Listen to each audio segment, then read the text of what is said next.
advocates towards resumption of dialogue to solve this conflict. You're with us on DD India. It's past 5 here in New Delhi. I am Tanvi, and we will now present to you DD India Global. We'll bring you all the day's top stories from India and the world. And my colleague from London, Ollie Barrett, is with us. Ollie, thank you for being patient.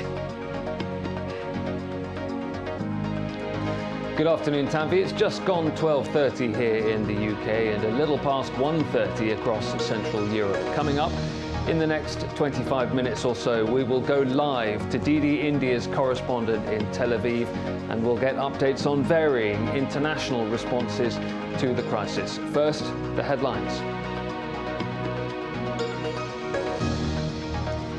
US Secretary of State Antony Blinken pledges support to Israeli Prime Minister Benjamin Netanyahu in Tel Aviv. Israel refuses to restore water, electricity to Gaza until all 97 hostages are freed.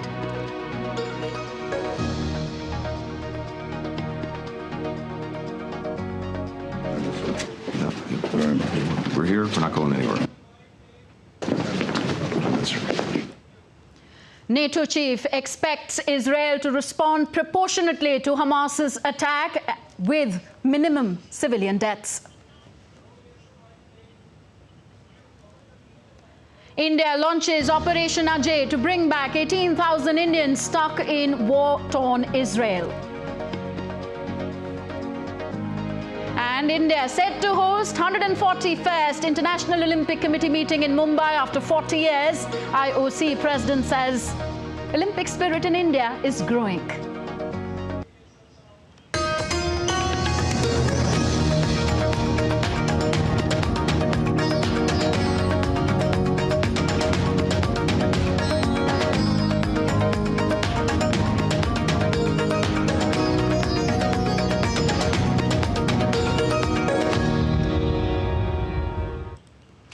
First news of the Israel-Hamas conflict. As the conflict continues, the Israeli military has said that its airstrikes are targeting Hamas's network of tunnels in Gaza. More than 1,200 people have been killed and at least 3,000 injured in Israel since major conflict broke out on Saturday. Meanwhile, over 1,300 lost their lives in the Gaza Strip. In response, Israeli military conducted airstrikes targeting Hamas's sites and headquarters in the coastal enclave. The new round of conflict has led to massive casualties on both sides. And US Secretary of State Antony Blinken has met Israeli Prime Minister Benjamin Netanyahu in Tel Aviv today. The calls for humanitarian aid to reach the conflict-torn regions are getting louder now, but Israel refuses to let aid in until all its hostages are released. My colleague Ollie Barrett is in London. He gives us more on this and other stories making headlines around the world. Ollie, so Gaza remains under total siege as of now.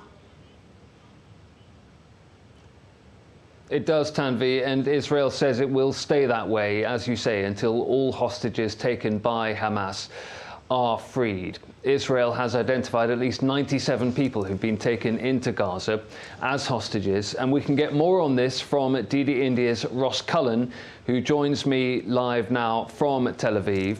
And Ross, on that insistence from Israel that the siege of Gaza will continue until those hostages are freed, what exactly is Israel saying? Yeah, we know that that's been the comments from the Israeli government on Thursday. The Energy Minister, Israel Katz, saying that no food, fuel or electricity or water supply will be turned back on for Gaza until all the people who were abducted by Hamas have been freed. That's the pressure coming on from Israel. Inside Gaza today, we've had an update from the Health Ministry.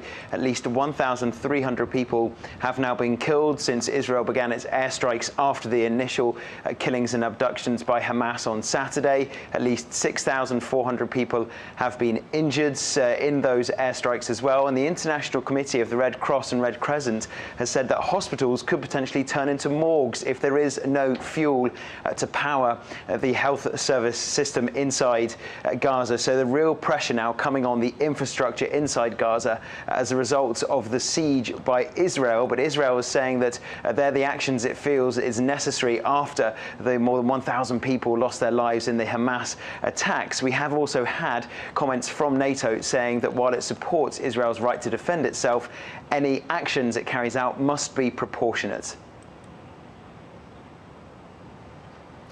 OK, Ross, and what can you tell us about the preparations for that widely expected ground incursion into Gaza by Israel?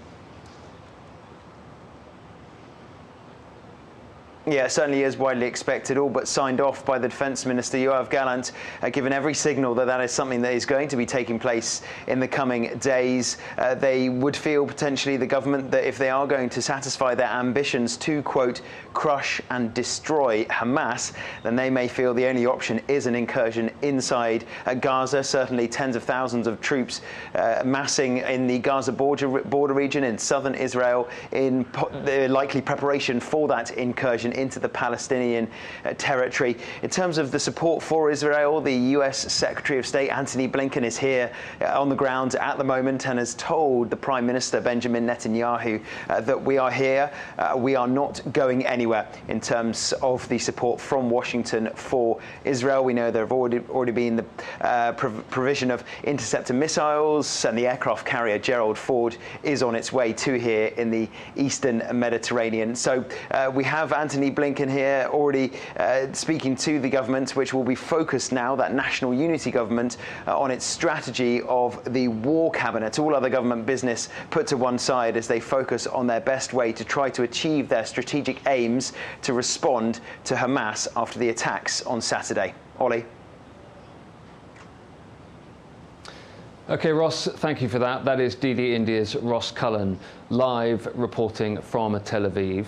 And as Ross was saying, Antony Blinken, the US Secretary of State, has been visiting Israel today. And the prospect of trying to advance talks between Israel and Egypt on providing a safe passage out for Gaza civilians before a possible Israeli ground invasion is something that Antony Blinken has been hinting at.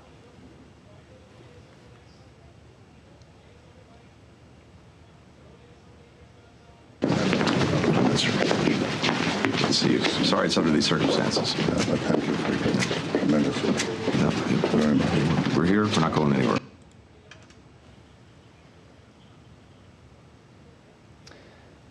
Now, one school in Gaza has become a shelter for hundreds of children and their parents. The school was run by the United Nations Relief and Works Agency.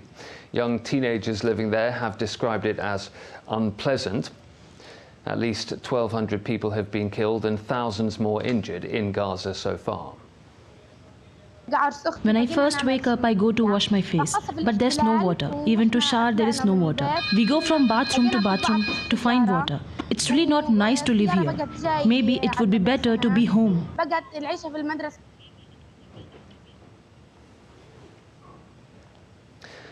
Jordan has dispatched the first aid plane to Gaza since the beginning of the war.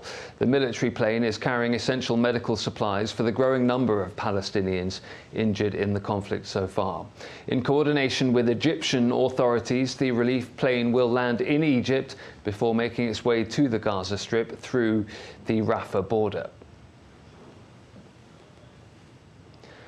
Meanwhile, Germany's Defence Minister Boris Pistorius says that Berlin will allow Israel to use 2 Heron drones and that the first requests have been made for ammunition for ships. He says that needs to be discussed now with Israeli officials.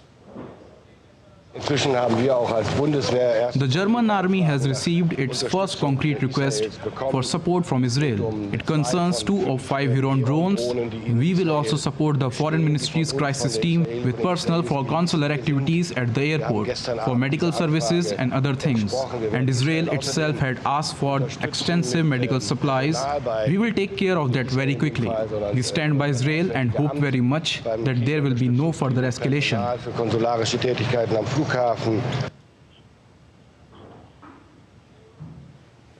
Meanwhile, NATO defence ministers and officials have been meeting in Brussels. NATO defence ministers have assured Ukraine that their support will not waver as a result of the violence in Israel and Gaza. The alliance's Secretary-General says Israel does not stand alone and has a right to defend itself against Hamas attacks. DD India's Alex Cadier reports now from Brussels. Stoltenberg expressed his support for Israel and condemned Hamas's terrorist attacks in the strongest possible terms at this meeting of the alliance's defence ministers. But we understand that's all we'll hear from the NATO alliance on the subject of Israel and Hamas. They will not be publishing a joint statement on the matter. But many NATO members have been clear that they also stand by Israel's right to defend itself. Chief among them are the United States. They've deployed the world's biggest warship, an aircraft carrier, to the eastern Mediterranean and have said more military personnel is on standby to deploy if needed. Defense Secretary Lloyd Austin also had a stark warning against escalation. As President Biden has said, for any country, for any organization, for anyone thinking about trying to take advantage of the agony in Israel, to try to widen this conflict or to try to spill more blood, we have just one word: don't. NATO defence ministers also focused on the Baltic Connector, a pipeline and communications cable which links Finland to Estonia and which was damaged last Sunday. Finland said an external actor was likely involved in the incident and that sabotage by another state could not be ruled out. Secretary-General Jens Stoltenberg said that the alliance would have a determined response if an attack on the pipeline is proven.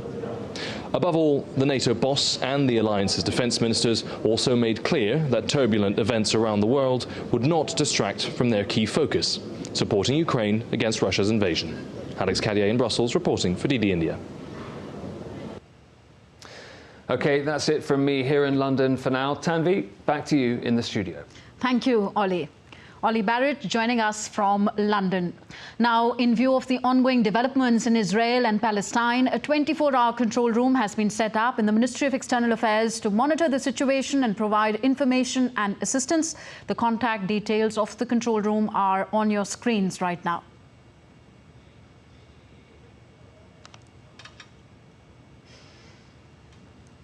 In addition, the Embassy of India in Tel Aviv has also set up a 24-hour emergency helpline number. The numbers are on your screen. We also heard in the presser conducted by the spokesperson of MEA, Arindam Bagchi, saying that Indians should register with the Indian embassies in Israel and they should follow advisories. Also, the representative office of India in Ramallah has set up a 24-hour emergency helpline number. The number is on your screen right now. You're watching DD India Global with me, Tanvi and Ollie. Still to come on the show. Russian President Vladimir Putin holds talks in Kyrgyzstan in his first foreign trip since ICC, International Criminal Court, issued arrest warrant for him. And talk about luck. A Californian resident wins $1.76 billion jackpot. All that on the other side.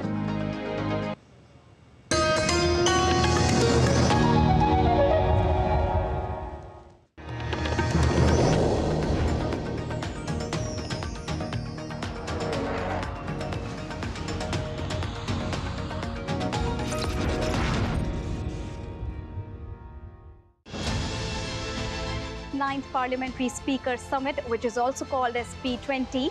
We're going to tell you everything that you need to know about the P20 Summit. Why is it so important? How climate and other pressing global issues are being focused here in this Speaker Summit, and a lot more.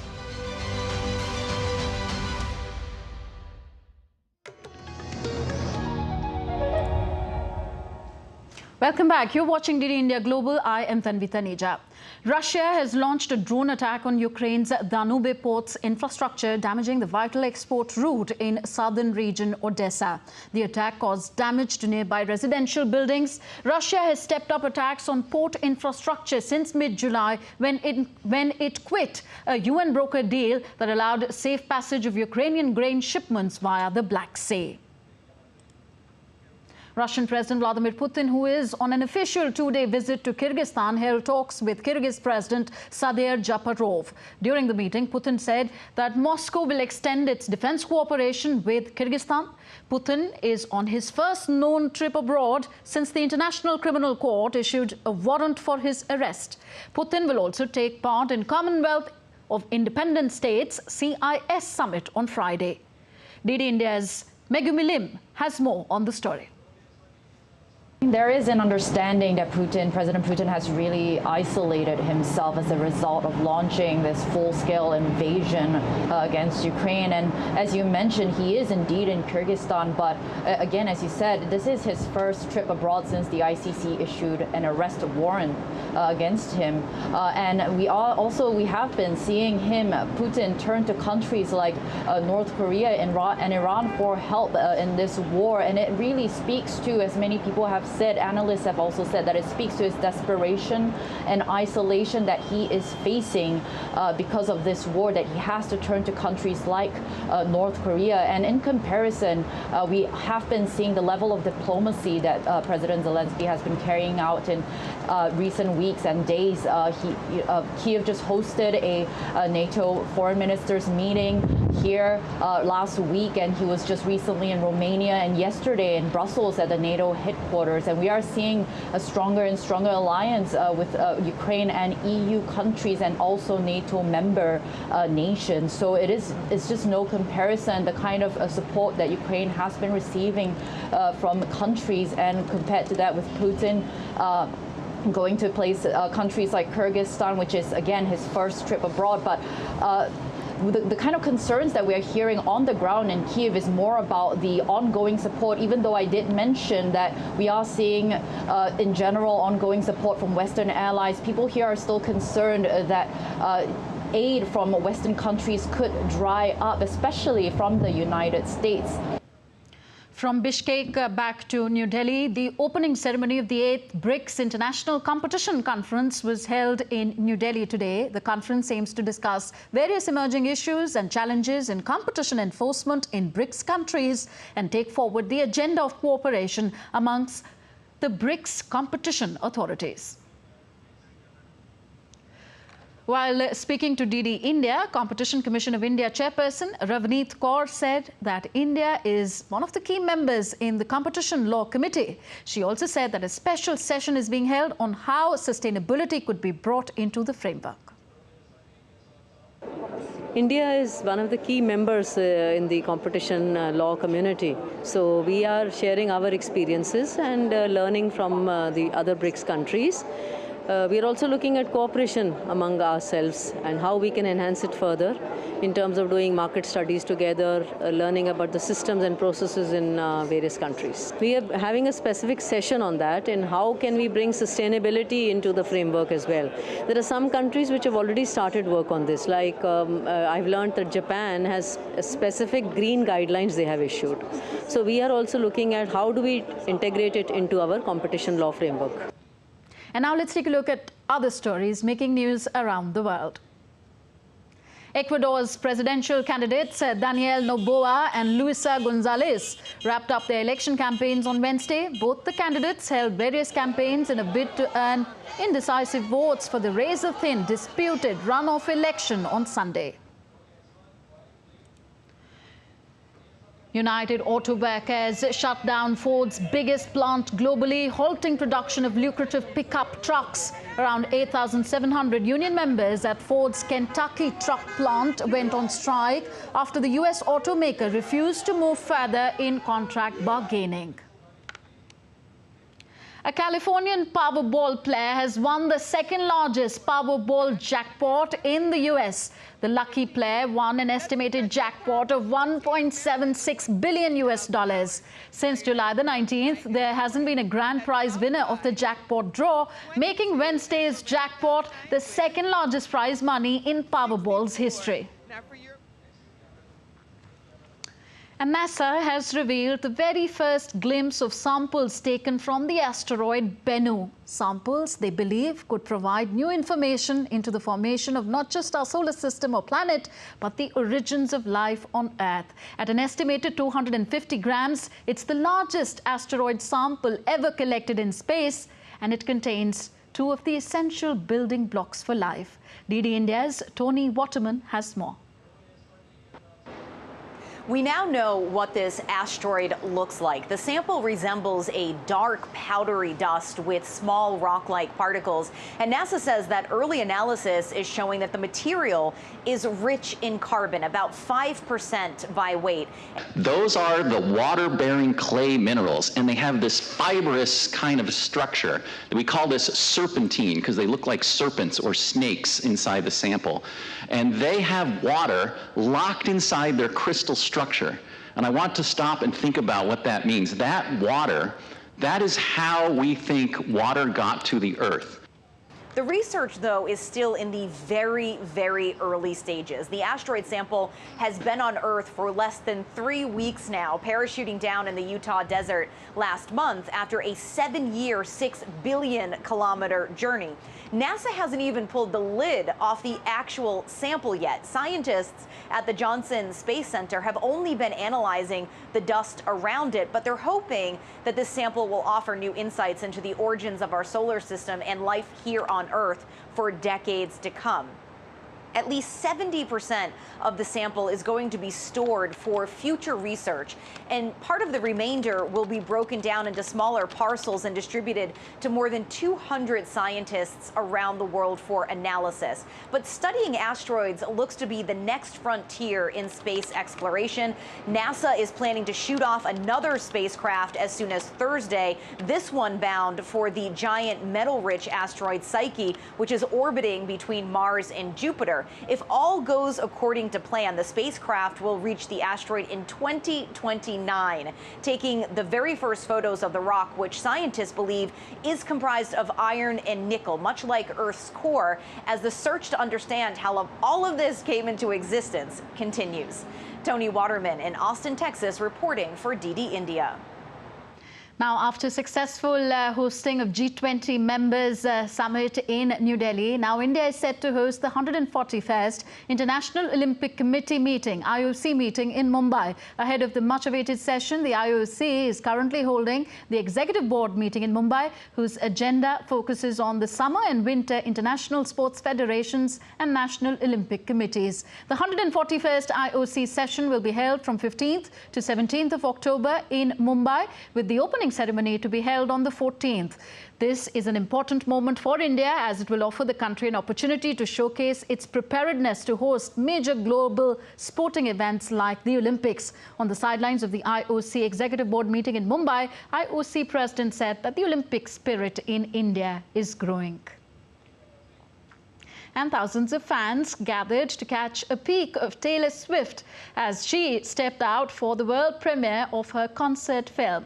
The premiere was held at the Grove shopping mall in Los Angeles, which was shut down entirely for the day to accommodate the event. Earlier, the singer announced that the film would only be released in North America, but later it was announced that this film would be screened worldwide. Experience of my entire life.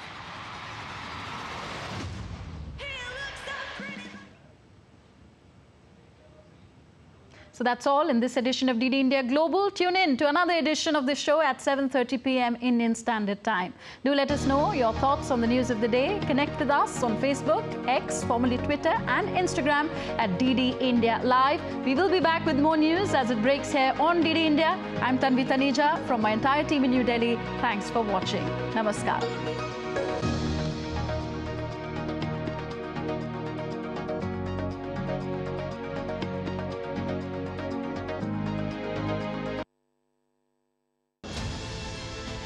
Ninth Parliamentary